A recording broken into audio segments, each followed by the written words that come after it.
friends here with me, and before we get started, they are going to lead us in the Pledge of Allegiance. Come on around, guys. Want to come over here? Do you guys know how this goes? Talk right into the microphone and look at them. Oh no, you can look at there's the flag. Okay, ready? I pledge allegiance to the flag of the United States of America and to the republic for which it stands, one nation, under God, indivisible, with liberty and justice for all. Woohoo! Thanks, guys. You can go right on down. Thank you. And as you can see, we are supported by ages, colors, people from all over the state of Michigan. And we want to thank our friends for their help just now.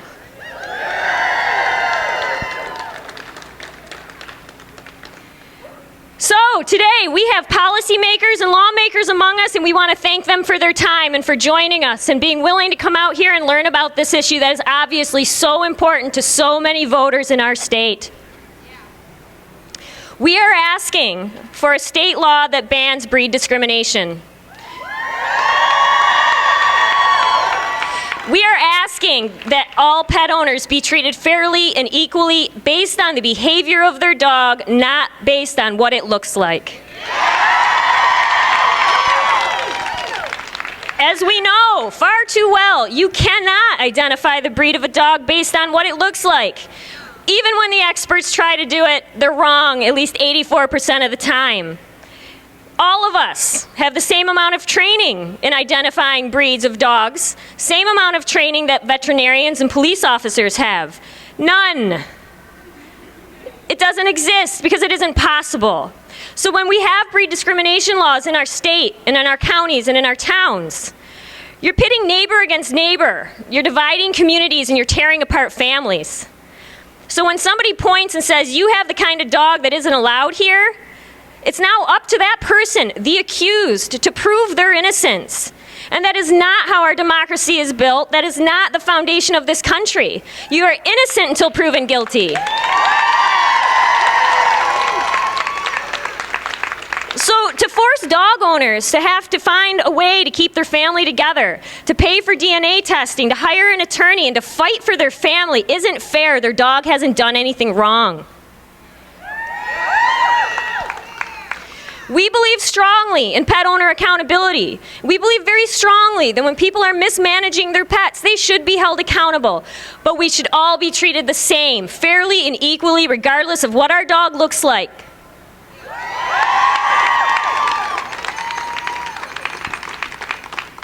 So I'm going to introduce our first speaker, Kim Walton. She is an animal control officer. She works in Metro Detroit. And she's going to talk to you about some of her experiences with breed discrimination. Please welcome Kim.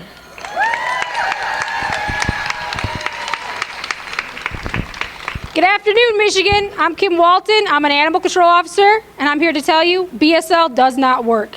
What does BSL do? BSL discriminates. BSL instills fear. BSL costs money. BSL tears families apart. BSL does not work. After working for 3 police departments as an animal control officer, I've seen the fear BSL and the media instill in people. I know firsthand experience which types of dogs are most often involved in situations that lead to bite reports. I know because I collect them daily. Dogs who are not kept as members of the family, dogs who are chained outside for the majority of their lives, dogs who have received very little to no socialization with people or other dogs. None of these situations have to do with breed. They have everything to do with people. None of these situations are controlled by the dogs. They are controlled by us, people. Let me take you back to a call I received about 6 months ago. I was dispatched for a pit bull on the run trying to attack a resident in front of her home. As I drove there, I mentally prepared myself for scenarios and how to deal with an aggressive dog. When I arrived on scene, I observed a dog lying on the front porch of the address. I exited my vehicle and began to slowly approach the porch with dog stick in hand. After a few steps, the dog noticed me, stood up, and began to run towards me. The woman inside the house screamed out her window, "Run, officer, run." The dog then jumped on me, knocked me down to the ground, and began uncontrollably licking my face. That's right. The dog ran straight to me, jumped on me with all four paws, knocked me down. All I could do was laugh. This was one friendly dog, I thought. Once I got my footing, I safely secured him on a leash and placed him in my vehicle. I returned to the house to speak with the resident who had called in the vicious dog. A complaint. I needed to ensure that the residents were not harmed.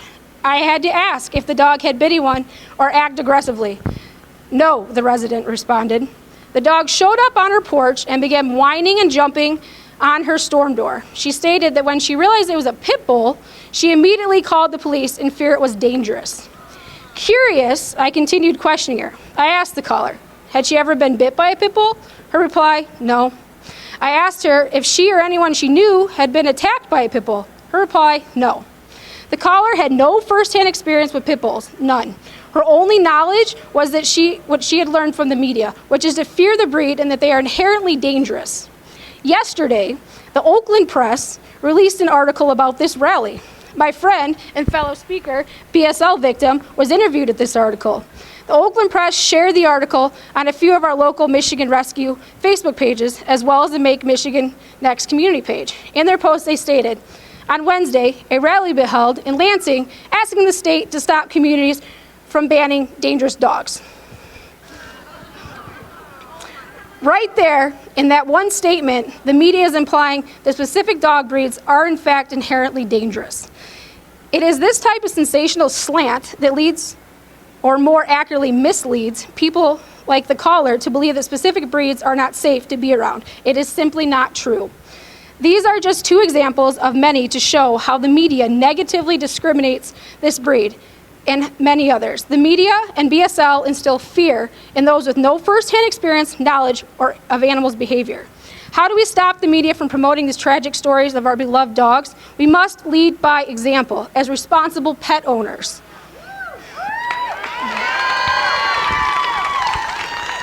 We need to eliminate the opportunity for them to capitalize on our mistakes as humans. We need to change the laws to promote responsible pet ownership. We, the owners, must be held responsible for our actions. We, the owners, need to be held responsible for not properly training our dogs. We, the owners, need to be held responsible if our dog escapes fences. We, the owners, need to keep our dogs safe and out of harm's way. We need to fight for what is right, and that is to end BSL. It is time we stop being reactive and become proactive as owners. Let's stop giving the media an opportunity to capitalize on our mistakes as dog owners. We need to show the world the true nature of these dogs. We need to lead by example. Let's stop blaming this end of the leash and start holding this end accountable.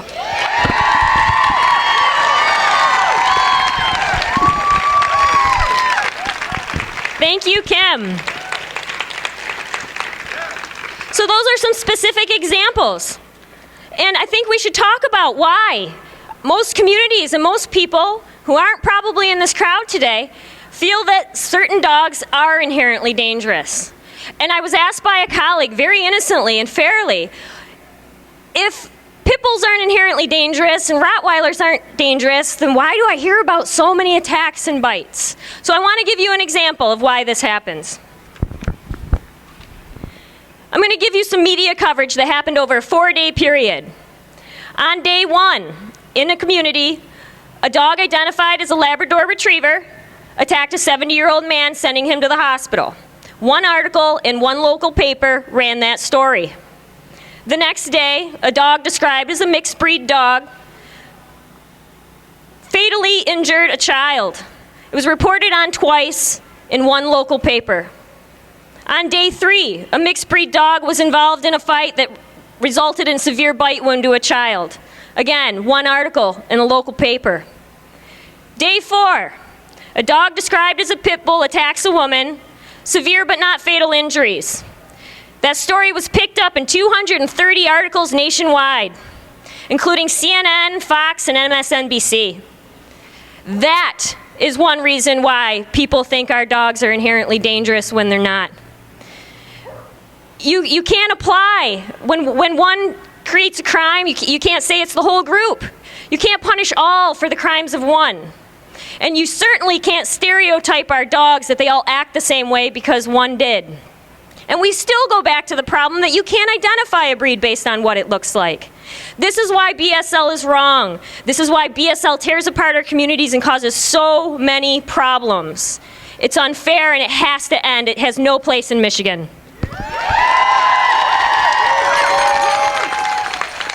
So we want you to hear directly from a family that experienced this, what they went through.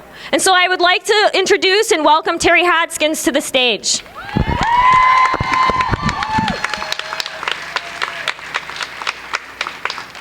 All right, don't make me cry. You're bringing up tissue.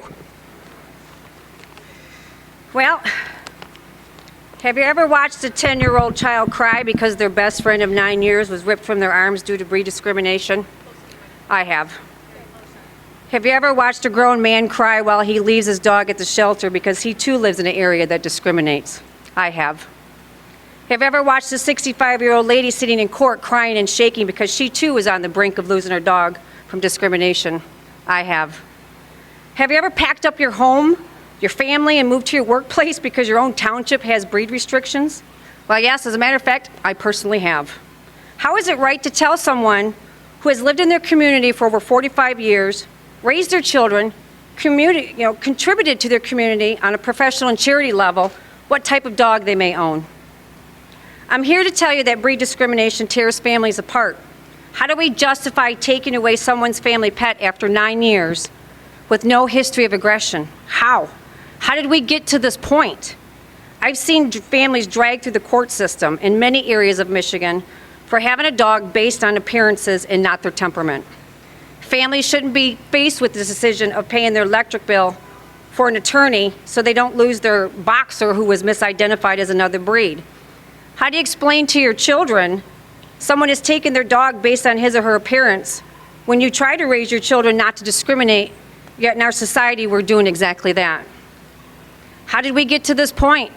How did we get to the point that the most decorated war hero dog, Sergeant Stubby, a pit mix, to banning breeds on our military bases? How do we justify ripping a dog from the arms of someone that served our country? Let me share a few recent stories of families who actually to this day are still battling their issues in court. I'm just going to share one. This is their words exactly. We're a very close family, including our dog, Georgia.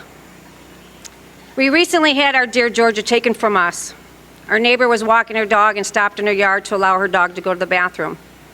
Georgia was in the house barking through the window, as most dogs do, and the neighbor decided to call the police, saying, "We have a pit bull." Georgia's never bitten anyone, was never even outside. The police came and gave my husband a misdemeanor ticket for having a pit bull violation because we live in Waterford Township, which has a discrimination law and doesn't allow them. We have paperwork that shows Georgia's yearly licenses and vaccination records, but my husband didn't have them on that day because we were still in pursuit. They were still in my purse from a recent camping trip that we'd all had gone on together. We tried to show the paperwork in the court, but they didn't want to see it until our court hearing. We were told by the courts that Georgia had to be removed within 24 hours. We sent Georgia to stay with our oldest daughter at a friend's house. Over the next 3 weeks, Georgia didn't eat, drink, play, and she lost 10 pounds. My youngest daughter had been incredibly upset and acting out with anger, losing her best friend. My husband and I haven't slept for weeks.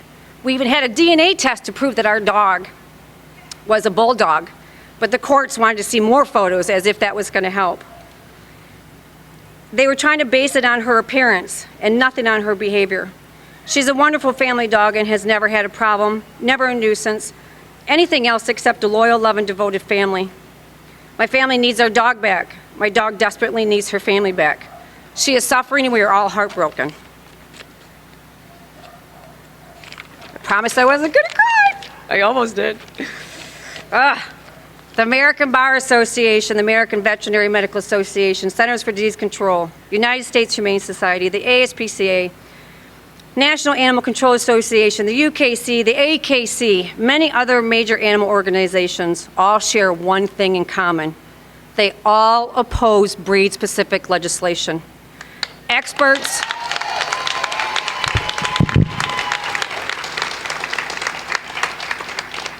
Experts have proven time and time again that breed-specific legislation does not make communities safer for people or pets. It's costly, ineffective, and it undermines the human-canine bond. There's a reason 19 states have passed a law prohibiting any of their cities from implementing breed-specific legislation. The reason is unconstitutional, it's difficult to enforce, it's expensive, and it's just plain wrong.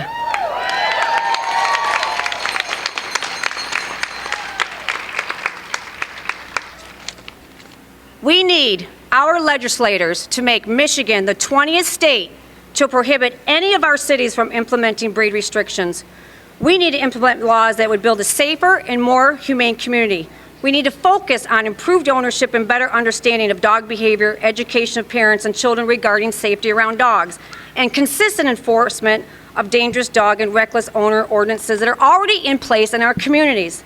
That's what we need, not BSL.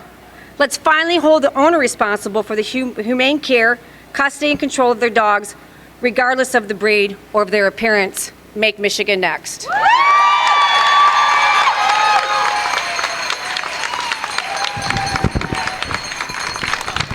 Thank you, Terry.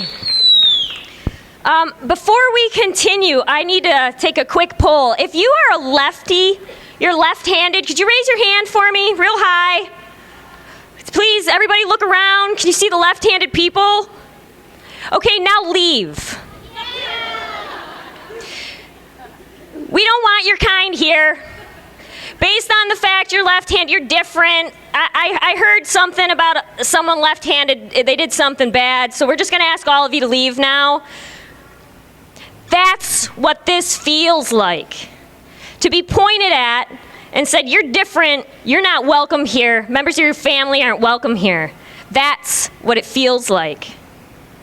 To be singled out, to be told you're somehow different based on what you look like and you're not wanted in our community.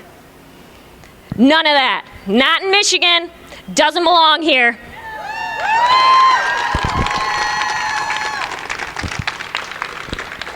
So let's hear from an expert. Let's welcome veterinarian Dr. Hawker to the stage.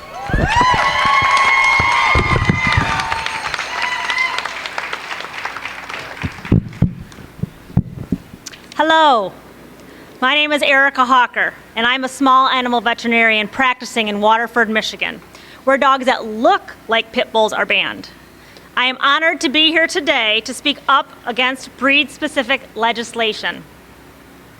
Pit bulls are not purebred dogs. A pit bull is a mixed breed dog that can be a mix of over 20 breeds of dogs. 78 million dogs live in the United States. 50% of these dogs are mixed breed dogs. It has been shown by the National Canine Research Council that veterinarians, animal shelter workers, dog trainers, and breeders cannot visually identify the types of breed that make up a mixed breed dog 84% of the time.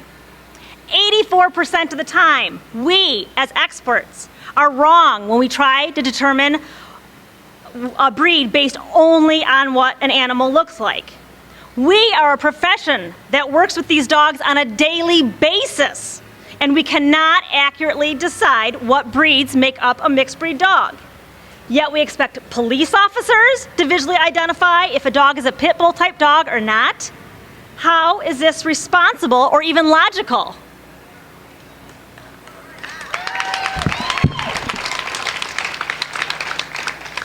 Dr. Victoria Voith, a veterinary animal behaviorist, published her study in 2009, showing that it is not easy to visually identify a mixed breed dog accurately.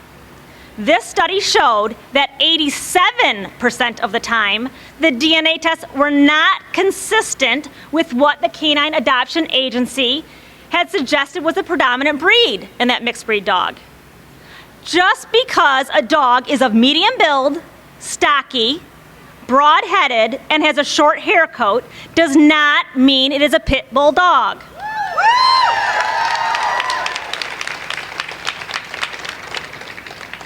When a bite incident occurs, people who do not frequently work with animals, such as neighbors, police officers, and the media are often the ones that try to visually identify the breed of dog involved. As you can see, inaccurate information about the breed of dog involved can oftentimes be wrong, causing dogs to be mislabeled and causing an avalanche of media sensationalism that perpetuates the myths surrounding these family pets. A dog's physical appearance is determined by only a small amount of its DNA or genes. There are approximately 19,000 genes that make up an individual dog's DNA. Less than 10 genes determines a dog's head shape. These are not the same genes that influence that dog's behavior or personality.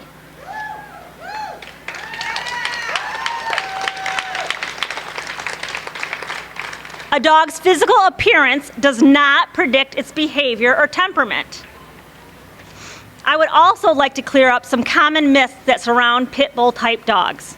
No breed of dog has the ability to lock its jaws when biting.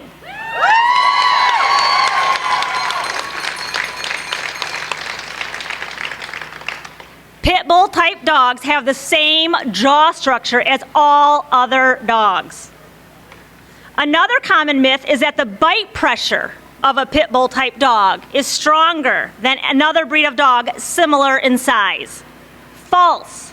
The bite pressure of a pit bull type dog has been studied and shown to be similar to that of a Labrador Retriever or German Shepherd.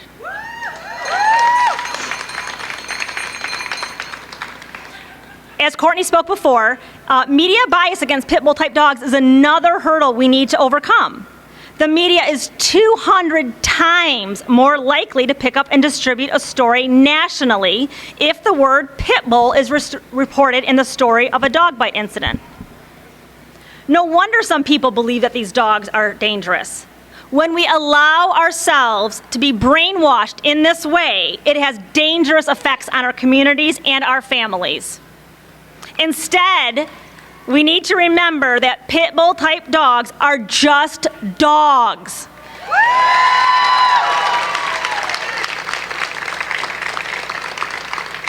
Like any other dog, living with families and serving throughout our nation as therapy dogs, service dogs to the disabled, and as military service dogs.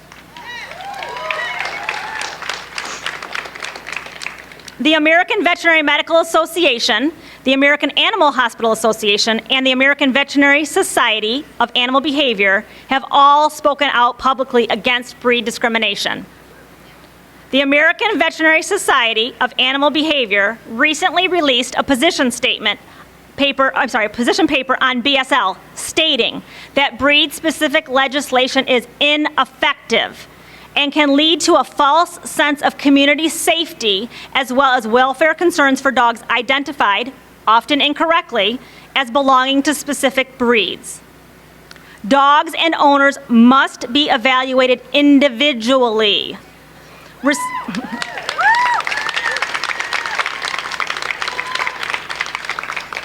Responsible dog ownership and public education must be a primary focus of any dog bite prevention policy.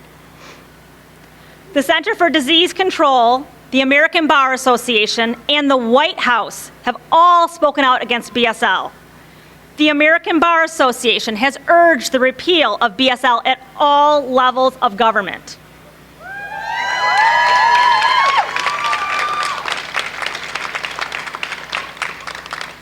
The White House has stated that BSL is ineffective and is a waste of public resources.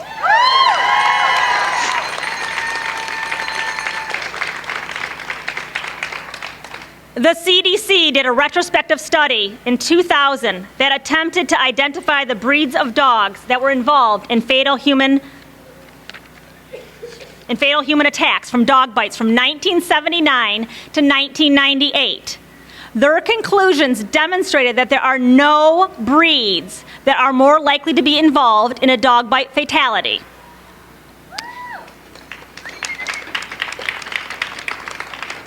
There is no scientific evidence that shows that one breed or type of dog is more likely to injure a human than any other breed or type of dog.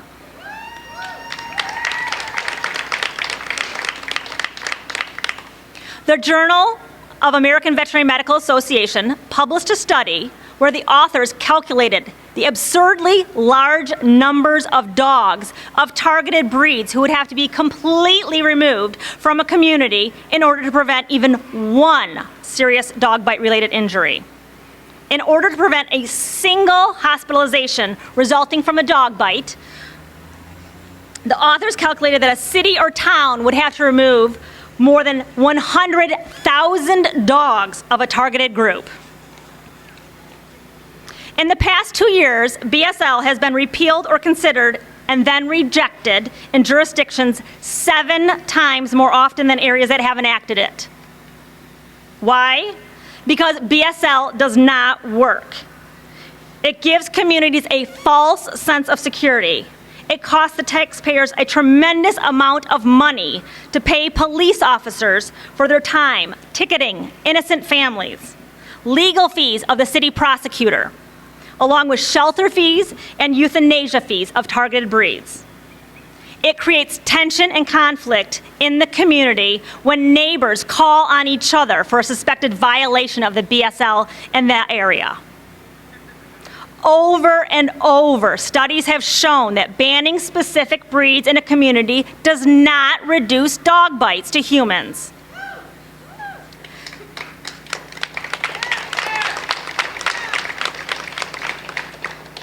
Denver, Colorado enacted a ban against pit bull type dogs in 1989. Since this law has been in place, there have consistently been more people hospitalized for dog bites than those in the neighboring counties. Denver has twice the population of neighboring Boulder and Larimore counties that have no BSL in place. Yet Denver had 7 times as many dog bite injuries in the past 17 years. Thousands of dogs have been killed and families have been torn apart, and the Denver community is no safer. New York, Minneapolis, and Baltimore have never enacted BSL, and they have experienced significant reductions of dog bites reported, from 86 to 91% reduction. Yes. Why? Because they have approached dog bite prevention in smarter and more effective ways. Establishing and enforcing strict licensing and leash laws, and responding to owners of any dog that poses a risk to the community.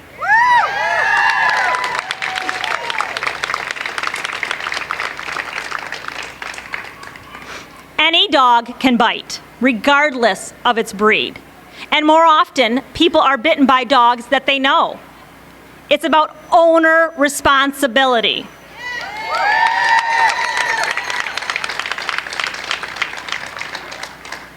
It's not the dog's breed that determines risks. It's the dog's behavior, general size, number of dogs involved, and the vulnerability of the person bitten that determines whether or not a dog or dogs will cause a serious bite injury.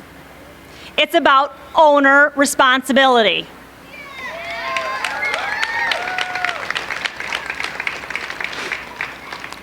Dogs can be aggressive for all sorts of reasons. Dogs that are chained up outside are twice as likely to bite compared to dogs that are kept indoors. A dog that's bitten once can bite again, and a dog that's never bitten could still bite. It's about owner responsibility.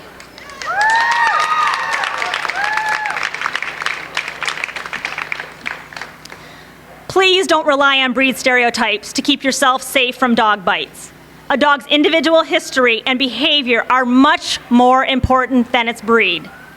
And since you don't always know a dog's history or behavior, it's not a good idea to make assumptions. Instead, concentrate on prevention, educate yourself, teach children about proper interactions and behaviors with dogs. Consider spaying and neutering your pet. Take time to socialize and train your dog. and learn how to recognize risky and escalating situations. Just 1 hour of dog safety training to 2nd and 3rd grade children has shown to reduce dog bites by 80%.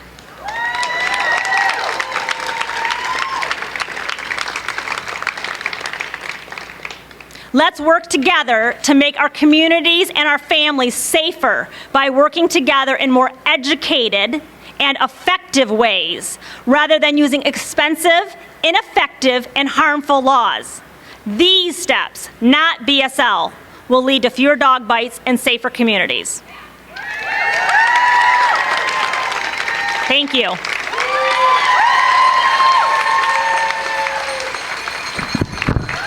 Thank you, Dr. Hawker. So what a great point. Teach our children. Teach them how to approach dogs. Teach them how to keep themselves safe. Or teach them discrimination is okay. Teach them it's okay to, judge a book by its cover. Decide that because one does this, they all do that. No, let's teach our children the right way. Teach them about dog safety, about being a responsible pet owner. And teach them that discrimination is wrong on every level.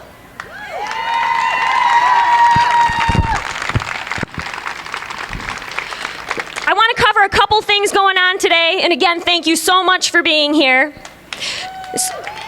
Absolutely, round of applause.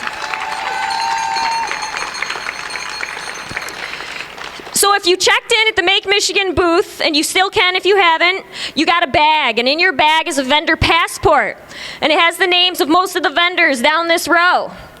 Go to each of those vendors on that passport, and you're going to play a game, you're going to answer a question, and it's not a quiz, you can get it wrong, and you'll still get your passport stamped. Once you have it completed, and you've got a deadline, you got to do it by 1:45, turn it in at the booth just down this way on the left. Put it in the big gold drum, and at 2 o'clock, we're going to draw the winner who's going to go home with a Blu-ray DVD player today. And lots of other prizes available, but you got to get your vendor passport filled out and turned in. I want to thank a couple of businesses that made today possible and helped us out. Thank you to Abbey Road Photography, our event photographer today. She is everywhere, and she is taking your picture. Thank you for being here and donating your time. Thank you to Absopure, who donated 10 cases of water to us today. We were hoping for this, and that water came in handy, so thank you so much. And lastly, I want to thank Chrysler.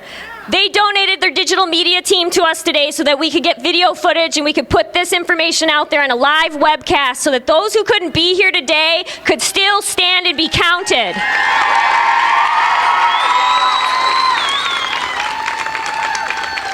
Chrysler also donated their media relations team to us, so they have helped us get radio interviews and press out here today. And so thank you, businesses, for supporting this critical mission.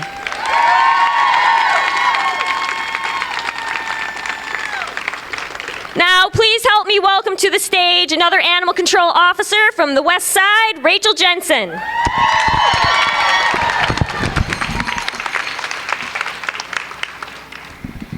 I am so excited to see such a great outcome for this monumental event.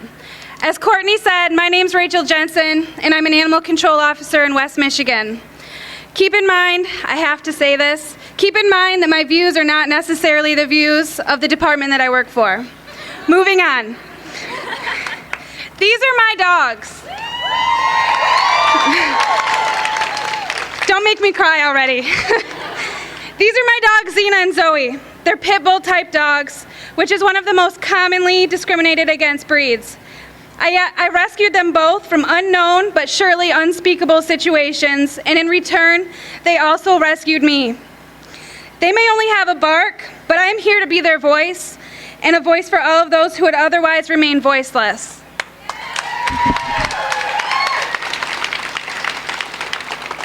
If I lived in an area that had BSL, which thankfully I do not, I would be breaking the law, and my dogs would most likely be taken from me, forced to wear a muzzle, or some other ridiculous restriction. My dogs, just like most dogs that are banned or restricted, have done nothing wrong besides look a certain way and maybe hog most of the bed, slobber, and pass enough gas to fill up my car for the entire week. I could go on all day about my dogs, ask anybody who knows me, but I won't. I'm very fortunate that my dogs and I have not fallen victim to breed-specific laws.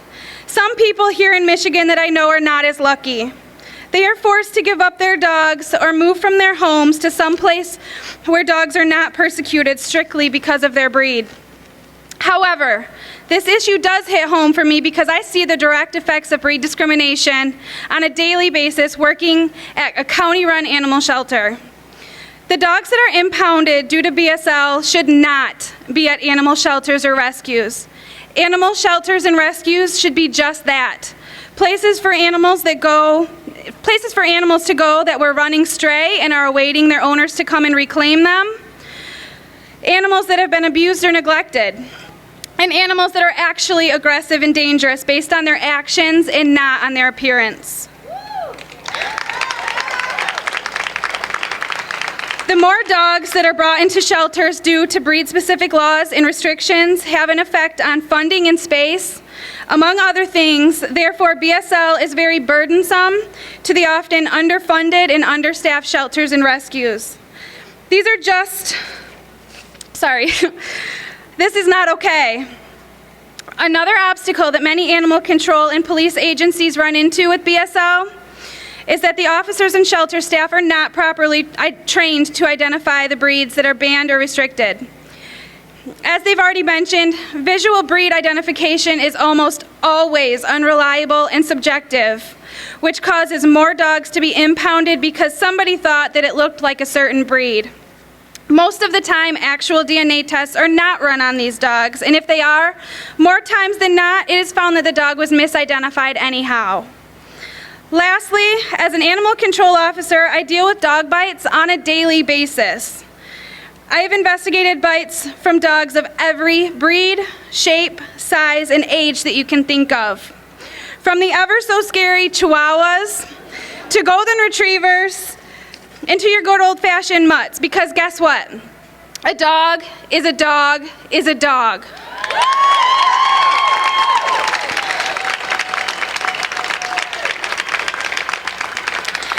I find myself consistently reminding people, especially those who have fed into what they read on the always correct interweb or hear on the news, that dogs are still animals. They have no other form of communication or protection if they're scared or injured, and that no dog, regardless of breed, is born inherently vicious or dangerous.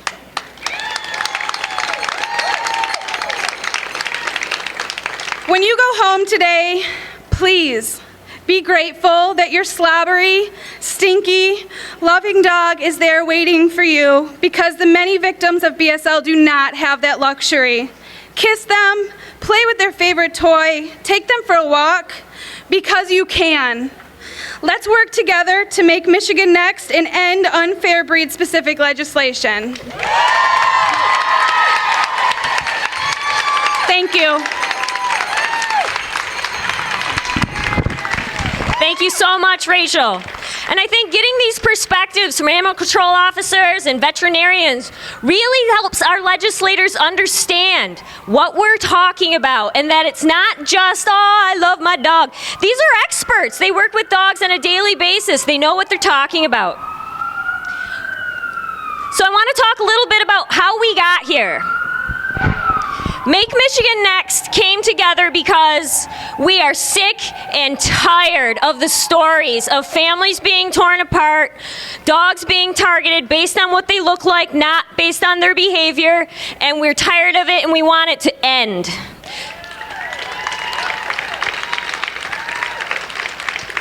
So a group of concerned citizens, dog owners, animal welfare organizations, rescues, shelters, and advocates came together and said, what can we do? What should we do? And let's do it right now. We found that 19 states in our country had already done this. They've banned breed discrimination. No municipality in those 19 states can start a law that says you can't own that dog. We want to make Michigan next. We want to be on that list.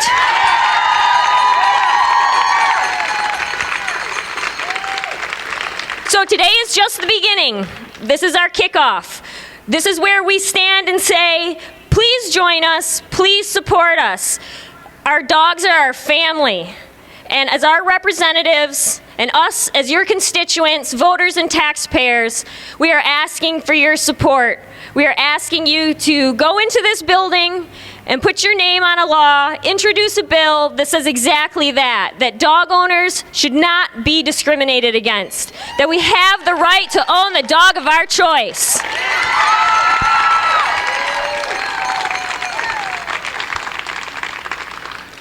So after you get your vendor passports all filled out and put into that beautiful gold bucket, we want you to know we have other things going on today. At 3 o'clock, we're going to do a big group photo. Anybody and everybody who can stay, we want to get your smiling face in this photo so that we can really show the world just how important this is to Michigan. So at 3 o'clock, make your way inside. We're going to go up to the balconies, and our fabulous photographer is going to shoot us from above. We'll have people to direct you where to go. We're going to go in through this door behind these stairs. So gather here at 3 o'clock, and we'll go in. So I want to introduce our next speaker. As you can see from looking around you and those who have spoken so far, we tend to be female-dominated.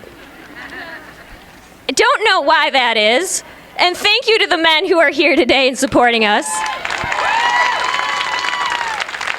And please don't read anything into the fact that we made Richard sit all the way down there by himself. But at this time, please help me welcome my dear friend, animal law attorney Richard Angelo. I'm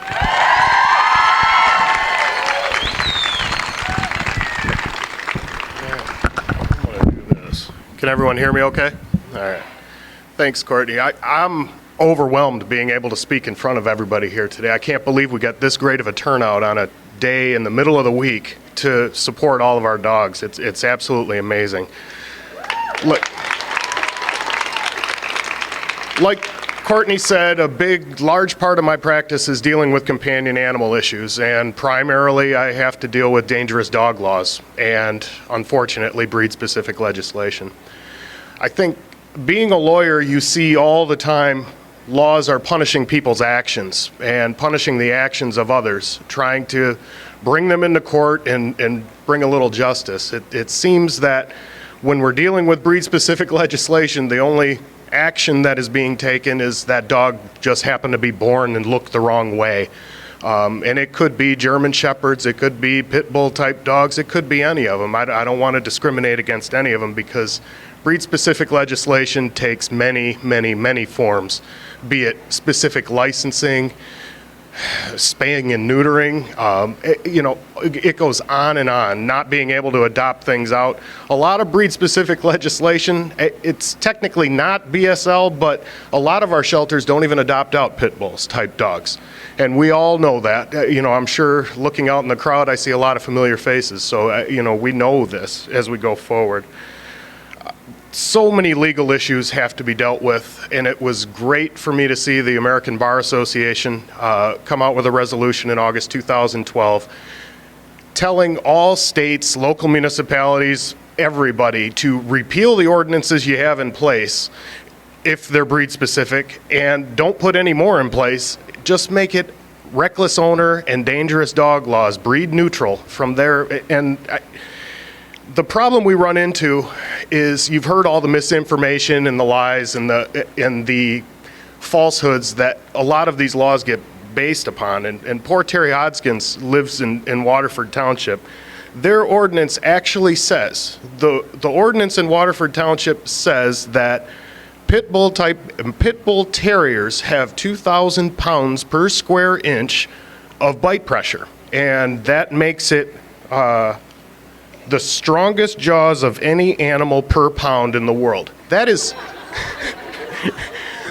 a law that is on the books and being enforced regularly. I mean, Terry deals with it all the time. That is the type of mindset that goes into putting these laws into place. And unfortunately, when we do have a bad incident with a dog bite or something like that, and the dog gets labeled as a pit bull type dog or something like that, the knee-jerk reaction from local people is to look to BSL. It happens all the time. What this Make Michigan Next movement is about is taking it out of those folks' hands and putting it straight up to the top and saying no more. Please punish the deed, not the breed. I hate saying that, but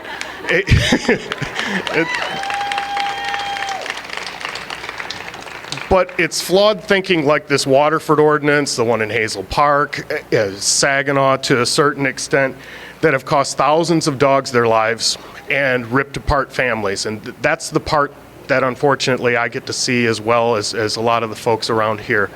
And it just tears your heart out every time you see it. I was trying to think of a good story to share with you guys about BSL, but I wanted to tell you about the story of a dog that got me into all of this. He was a dog that was trapped in a house for about 6 months.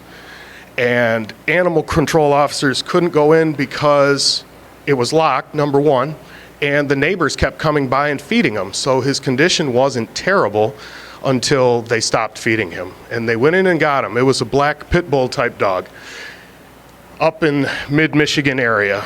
And this shelter did not adopt out pit bulls. This dog got taken in, owner charged with cruelty, and they were going to put this dog down. So the dog gets to suffer for 6 months, starving, eating molding, eating furniture, and then gets put into a shelter to wait for 6 or 7 weeks until he gets killed because they think he's a pit bull type dog and we don't want to adopt him out to dog fighters, apparently. It was the reasoning behind it. We fought for a good 6 months, myself and at least 3 other citizens in the group. And luckily we had a great judge who wanted to listen and didn't believe in any of this breed-specific legislation that goes on, didn't believe in any of it. And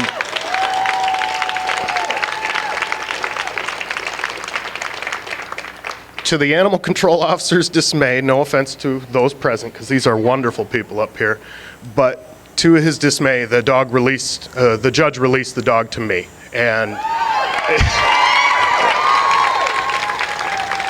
he went to a wonderful place in Colorado and lived out the next 4 or 5 years of his life with a wonderful, wonderful family, and it was just outside of Denver.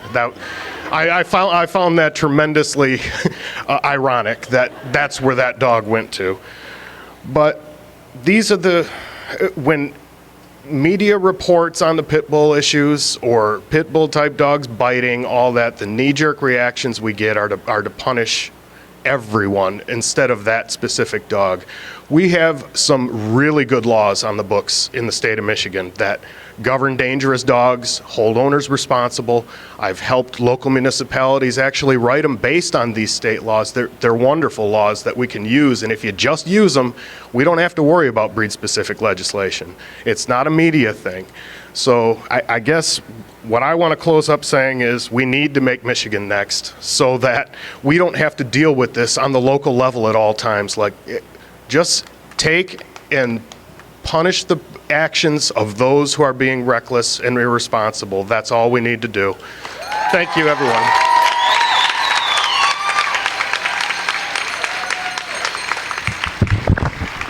Thank you, Richard. So I think his story makes a great point. So luckily, there was a judge in this case who didn't buy the BS of BSL.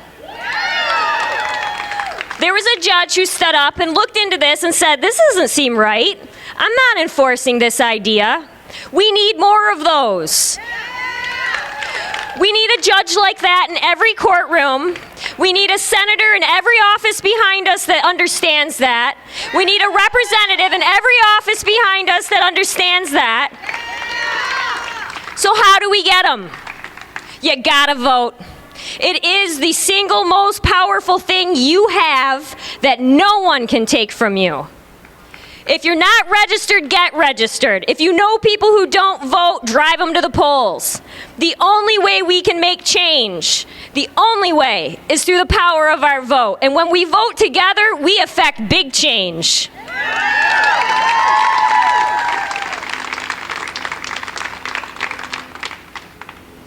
So I want to introduce our last speaker, another male, how about that?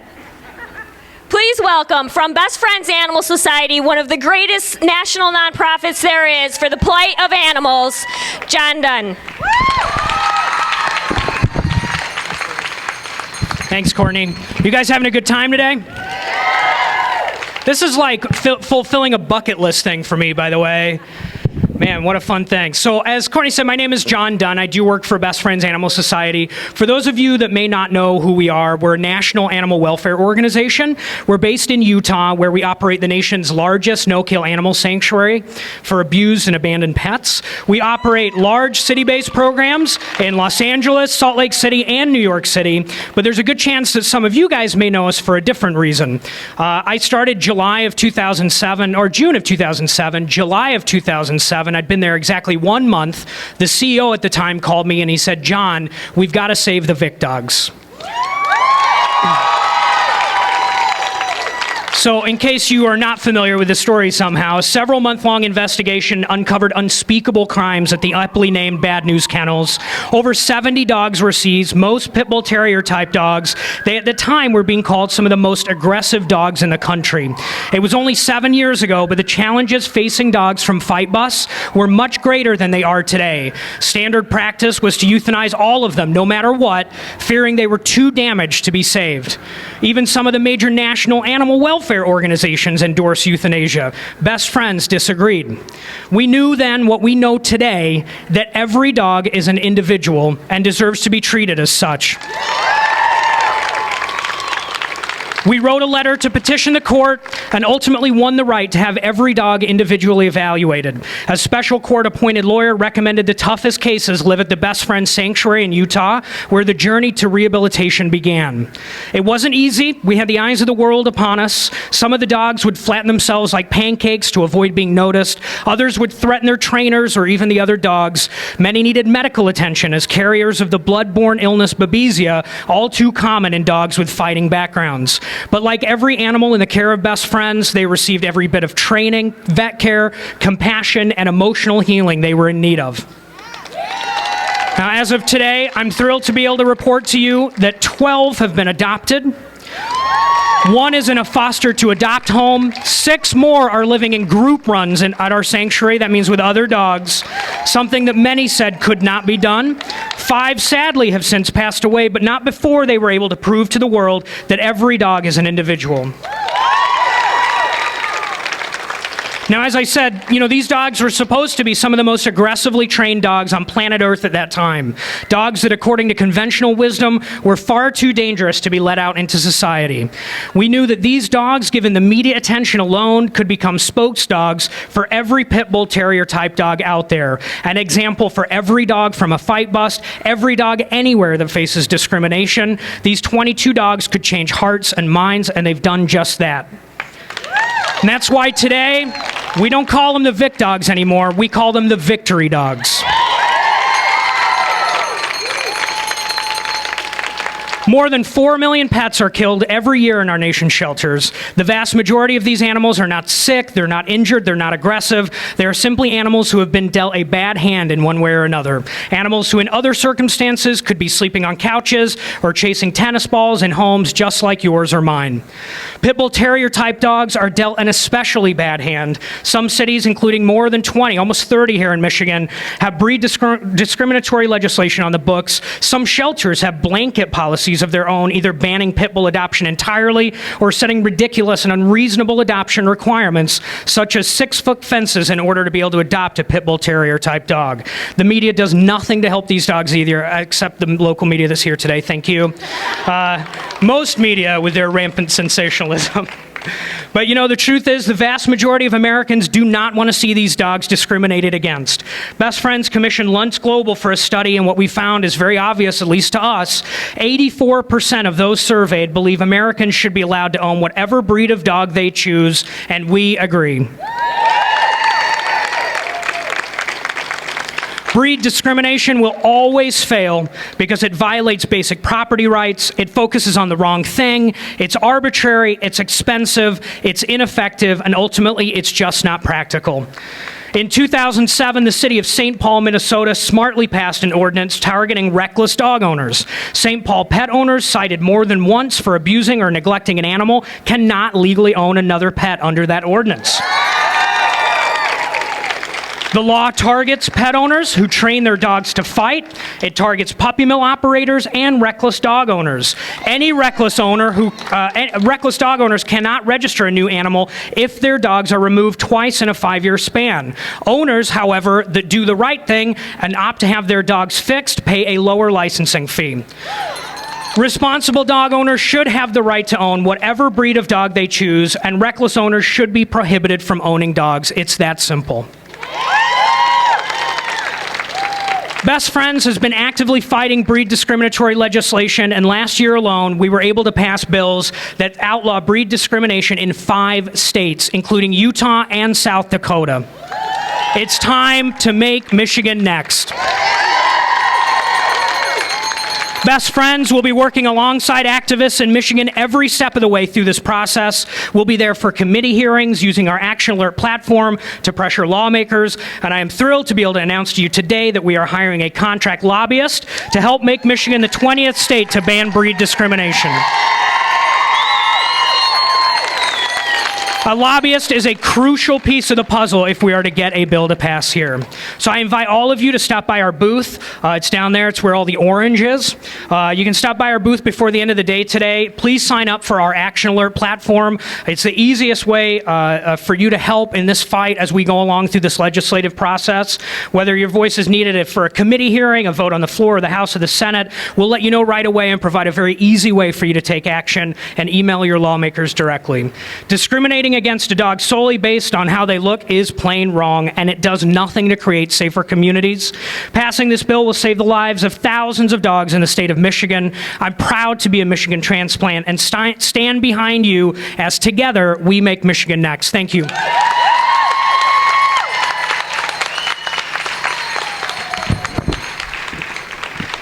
Okay, that's so unfair. I completely kept it together through the victim stories. I kept it together while you guys all marched up here, filed behind the dogs. But when John Dunn says they've hired a lobbyist to help us make this happen, that's it. I lose it. Thank you, Best Friends. Thank you. We do need your help. So as we wrap up the speaking portion of our rally today, let's look at some of our takeaways. Resident dogs versus family dogs. 2 different kinds of dogs. Our family dogs are the ones we have. They're treasured family members, and we will protect them and we will fight for them with everything we've got. A resident dog is not so lucky. It's usually chained 24/7 in its backyard. It isn't socialized, it isn't trained, its behavior isn't managed, and its owners just don't invest what they're supposed to in their dog. Those are the dogs that tend to have the issues that lead to BSL. Educate people. Talk to them. Dogs are one of the most social species on the planet. To isolate them like that, you can expect nothing else but problems from them. We've learned you cannot identify a breed of dog based on what it looks like. 3 of our vendors down there have the breed ID game going to get your vendor stamp. Look at them. Which ones are black labs? Which ones are German shepherds? Which ones are pit bull type dogs? Nobody's gotten it right yet, and that's okay. It's because you can't. It is impossible. So we've learned that. And bottom line, we've learned BSL doesn't work. It criminalizes the innocent. It forces the innocent to prove themselves innocent, which is a complete contradiction of the foundation of our country. And it has no place in Michigan, and we will put an end to it. So again, this is just the beginning. We have a lot of work to do ahead of us, and we're counting on each and every one of you. You gotta vote this November. It's absolutely critical. If you need to know who to vote for, go visit Michigan's Political Action Committee for Animals. They're tracking our legislators, and they know how they voted, and they will tell you. They're also tracking your county commissioners, your executives, your mayors, and your city council members. So get involved with those folks. That will help you make your community the most animal-friendly it can be. So your homework, find out who your representative is, find out who your senator is, visit them while you're here today, or give them a call. Tell them you want their support, you want their name on this bill. You're a voter, you're a taxpayer, and you are their constituent. They represent you. So with that, we are going to conclude the speaking portion. Again, thank you so much for being here, and we hope you've enjoyed yourself and you'll continue to enjoy the rest of the day. I do have one favor to ask. And I've been teasing him for months that I was going to do this, and I wasn't really going to do it, but now I'm going to do it. Daniel Tembrink's birthday is today, and he is my brother-in-law. So if you would please indulge me in saying happy birthday to Dan, I would absolutely love it. All right, he'll be coming up this way, or running in the opposite direction. Oh, I see his wife is going to get him now. Oh, Dan! And you have to understand that my brother-in-law is one of the nicest guys in the world, incredibly humble, and this is probably going to kill him. Makes it more fun for me. Let's do it. Oh, he's being dragged up now. There's Dan. Hi, Dan. All right, everybody. 1, 2, 3. Happy birthday to you. Happy birthday to you. Happy birthday, dear Dan. Happy birthday to you.